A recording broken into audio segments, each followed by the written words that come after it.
Hey, what's going on, Dodgers Nation? D-Mac here. You can follow me on Twitter and Instagram at DMac_LA. What do the Dodgers need to do the minute the lockout ends? Should they go all in on Freddie Freeman? We're going to get into that in just a second. But quick reminder for all latest Dodgers news and rumors, be sure to hit that subscribe button, hit that notification bell, and if you want to see us post even more Dodgers content, smash that like button. Really helps out the channel. And as always, I want your takes down below in the comments section. Today's Dodgers Nation question of the day. What are the first three things the Dodgers need to do the minute the lockout ends? Let me know down below. And should they go all in on Freddie Freeman? Just pay him stupid money. Let me know down below in the comment section. And for all latest Dodgers news, head over to DodgersNation.com. So yes, the MLB lockout hasn't ended yet, but today the players and the owners will meet for another session of collective bargaining. So hopefully it ends sooner than later, but it is going to end eventually. And when it does, the Dodgers are going to have to decide what they're going to do first. And this is going to be the first video in a two-part series of what the Dodgers need to do the minute the lockout ends. And today we're going to start with Freddie Freeman. The Dodgers have to go all in on Freddie Freeman, and sure, a lot of industry insiders fully expect that he'll ultimately re-sign with the Atlanta Braves, but why hasn't he yet? Why didn't the Braves try to sign him before spring training last year? Why did they lowball him before the lockout began and offer him a disrespectful 5-year, $135 million contract to the face of their franchise cornerstone? That is the only franchise the man has ever known, and there were reports that he was not happy with their offer and that Freddie was growing impatient with the Braves. And then just last week, Ken Rosenthal wrote in The Athletic, our longstanding assumption, they'll just work it out, no longer applies. The Braves and Freddie Freeman didn't work it out last spring, last summer, or in November with the lockout looming.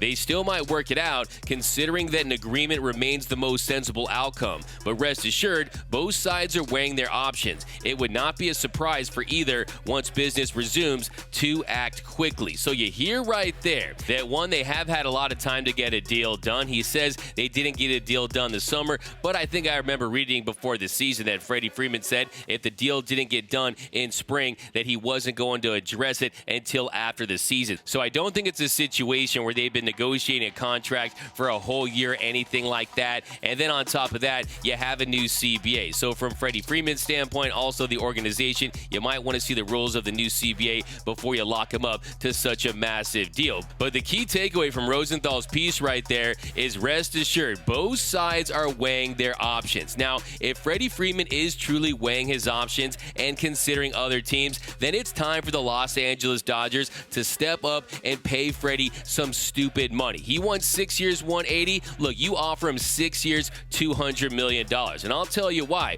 Well, first and foremost, he addresses a pressing need for this Dodgers offense. He fills the void left by Corey Seager at the left side of the plate. Look, why the Dodgers win the 2020 World Series? It's because Seager went into God mode and he's a left-handed hitter. Well, the Dodgers need to replace that production, and if they do it with Freddie Freeman, it would actually be an upgrade. Since the 2015 season, Freddie Freeman is slashing .302, .395, a .391 WOBA. He's hit 185 home runs. Remember, the 2020 season was just 60 games where he won the MVP, by the way. Also, a 143 WRC+. That's 9th in all of Major League Baseball since 2015. A 30.7 F4. That's 12th in all of Major League Baseball since 2015. Now, you compare that to Corey Seager's numbers. Seager's numbers still really nice. Don't get me wrong. Slashing .297, .367, .504 with a 132 WRC+, 104 home runs, and a 23.7 F4. That's good for 27th in the league, but Freddie Freeman is a different player. He is an MVP winner,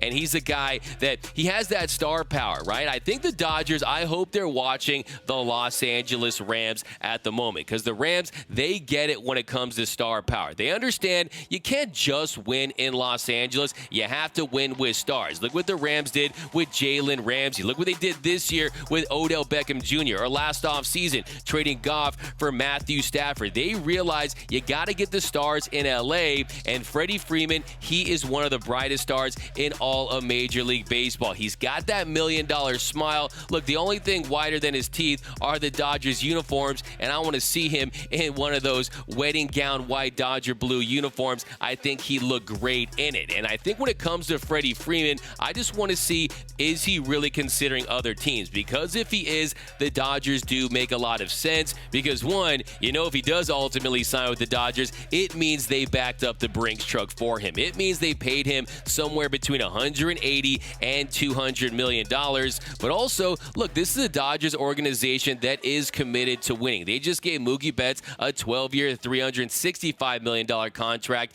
in 2020, and they want to win World Series titles. And this is the time, if you're the Dodgers, if you're Andrew Friedman, you take those chips and you push them all to the middle. Because look, this fan base is not satisfied with a 60-game 2020 World Series championship. And yes, I'm not delegitimizing that championship at all whatsoever, but we want more. We want a dynasty when you consider how much money this organization makes, how lucrative the players' salaries are currently, and how much talent is in this organization and currently on this roster. And Freddie Freeman is a guy that provides clubhouse leadership. He is a superstar. He's going to put fans in the seats. You will see tons of number 5 Freddie Freeman jerseys. Look, I have my Corey Seager number 5 jersey. I'm just going to put masking tape on it and write Freeman on the back. And just look at the other teams. The Toronto Blue Jays, they would have had to move Vladimir Guerrero Jr. back to third base. If you're the Yankees, you need to address starting pitching. You need to address that shortstop position. If I were them, I would sign Carlos Correa. And if you're the Braves, that ownership group,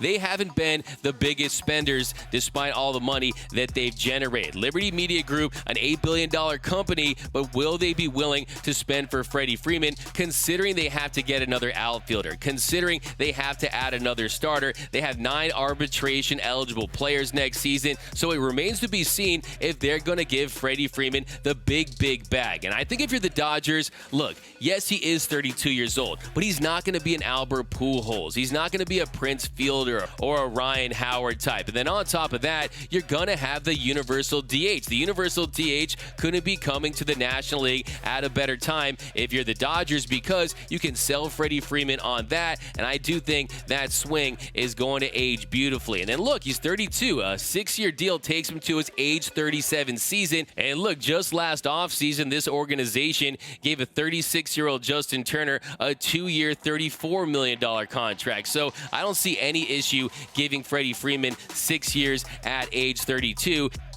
And then on top of that, you have all that money you saved from not having to pay Corey Seager and Max Scherzer. So to me, it's a big no-brainer, and I just hope the Dodgers go over the top with Freddie Freeman. This is what they should do the second the lockout ends. They should take all that money and say, hey, Freddie, take all this money. Just make it rain on Freddie. Pay the man! Pay the man, Atlanta! Pay the man! And I also think by adding Freddie Freeman, you're going to get more out of Mookie Betts. And how many great years does Mookie Betts have? Maybe 4, maybe 5. And then you look at Freddie Freeman, a 6-year contract. You have your 2 pillars set for some big-time World Series runs. So to me, I think the Dodgers need to be very aggressive. Bring Freddie Freeman home to Los Angeles. And I asked you guys over on Twitter, what should the Dodgers do the minute the lockout ends? And here were some of your responses. At B. Boers tweeted, acquire starting pitching, by far the #1 need. Couldn't agree more. At Ledbetter2323 tweeted, lower the prices to everything at the stadium. Yeah, that would be great, but that's not happening. Then Alex tweeted, sign Trey Turner for 10 years. I like that one. Then Derek tweeted, make a decision on Clayton Kershaw. Walker, Julio, Clayton looks more stable and formidable than having Jackson, May, White as potentially 3 through 6. Sign Clayton or make rotation decisions by either trade or rolling the dice on the kids. Alex Alvarez says, trade Gavin Lux for an elite starting pitcher. At LAL Show tweeted, it's painful, but sign Correa. At DJ Dave _ Music Man tweeted, go hard after Freeman, get one solid starting pitcher, extend Trey, win another World Series in a 162-game season so all the haters can STFU, mic drop. I like that one, Dave. Then I'm Andrew Francis tweeted, get the Farmer John's hot dog contract back. At Adam Redacted tweeted, re-sign Kershaw, add one more starting pitcher, Montaz Gray, Rodon, sign Correa, and hopefully they have the Bauer contract off the books by then. Mr. KC tweeted, bring back the wild horse. Mr. KC wants to see Yasiel Puig back in Dodger blue. And then finally, Janet French tweeted, re-sign Kershaw, trade for... Hello. And then finally, Janet French tweeted, re-sign Kershaw, try to get Freeman, re-sign Jansen, let's go. So I want to see a very aggressive offer by the Dodgers, and if nothing else, force the Braves to overpay for Freddie Freeman. And look, the Yankees, they have other issues they need to address. And also, look, can you really picture Freddie Freeman clean-shaven? Me personally, I can't. So LA is ready for Freddie. Bring him home. Let me know down below in the comment section. Should the Dodgers go crazy for Freddie Freeman, offer him a $200 million plus contract, something in that range? Do you want to see the Dodgers target him first and foremost once the lockout ends? And I want your top 3 things the Dodgers should do once the MLB lockout ends. Let me know down below, and stay tuned for part 2 coming tomorrow. My name is D-Mac. You can follow me on Twitter and Instagram at DMac_LA. For all things Dodger baseball, be sure to hit that subscribe button, hit that notification bell, and if you want to see us post even more Dodgers content, smash that like button. And until next time, think blue, bleed blue.